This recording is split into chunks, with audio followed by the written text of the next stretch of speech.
नमस्कार, आप देख रहे हैं न्यूज फॉर नेशन और मैं हूं प्रियदर्शन। झारखंड के मुख्यमंत्री हेमंत सोरेन की मुश्किलें बढ़ने वाली हैं और मुश्किलें इसलिए बढ़ने वाली हैं क्योंकि प्रवर्तन निदेशालय ने झारखंड के सीएम हेमंत सोरेन को नोटिस जारी किया है। उन्हें 14 अगस्त को ईडी के सामने पेश होना होगा और उन्हें ईडी के कई सवालों का जवाब देना होगा। दरअसल हेमंत सोरेन की जो मुश्किलें बढ़ी हैं, यह सब हुआ है झारखंड में हुए उस कथित जमीन घोटाले को लेकर के, जिसमें हेमंत सोरेन परिवार की संलिप्तता बताई जा रही है। और इसे लेकर के पिछले कई महीनों से हेमंत सोरेन अलग अलग जांच एजेंसियों के रडार पर थे और इन सब के बीच अब प्रवर्तन निदेशालय ने हेमंत सोरेन को नोटिस जारी किया है और उन्हें 14 अगस्त को नोटिस के लिए उनका जवाब देने के लिए ईडी के अधिकारियों के समक्ष पेश होने के लिए कहा गया है। दरअसल हेमंत सोरेन जब से वे झारखंड के मुख्यमंत्री बने हैं तब से लगातार अलग अलग तरीके के विवादों में फंसते रहे हैं और इन सब को लेकर के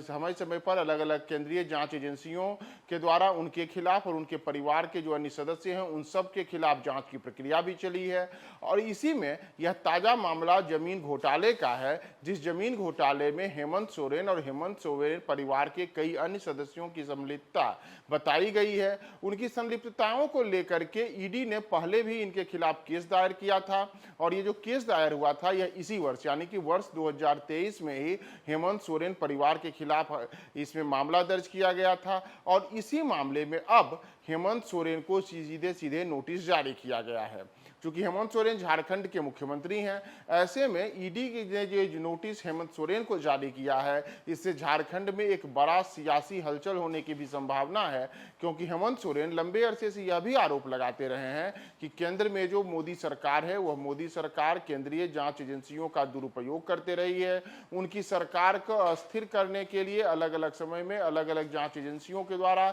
उन पर दबाव बनाया जाता रहा है। और इसी में अब जबकि ईडी ने हेमंत सोरेन को नोटिस जारी करके कहा है कि 14 अगस्त को आपको ईडी के समक्ष पेश होना होगा, ईडी के अलग अलग सवालों का जवाब देना होगा, तो इस पर एक बार फिर से राजनीति भी छिड़ गई है और फिर से हेमंत सोरेन के ओर से जब उनके दल के अलग अलग सदस्य हैं, अलग अलग नेता हैं, उन्होंने फिर से मोदी सरकार पर भी यह आरोप लगाया है कि ईडी का जो यह ताजा नोटिस हेमंत सोरेन को जारी हुआ है, इस नोटिस के जारी होने के पीछे भी केवल और केवल राजनीति है और केवल राजनीतिक वजहों से ही हेमंत सोरेन को परेशान करने के लिए झारखंड की जो सरकार है उस झारखंड की सरकार को अब वहां अस्थिर करने के लिए सरकार ने ईडी का एक बार फिर से हथकंडा अपनाया है और नोटिस जारी किया है। लेकिन अब सबसे महत्वपूर्ण बात है कि जब 14 अगस्त को झारखंड के मुख्यमंत्री हेमंत सोरेन ईडी के समक्ष पेश होंगे तो उनके सामने सवालों की भी एक लंबी फहरिस्त होगी और अगर उन सवालों का हेमंत सोरेन ने सही सही जवाब नहीं दिया तो उनके खिलाफ आगे आने वाले दिनों में मुश्किलें बढ़ सकती हैं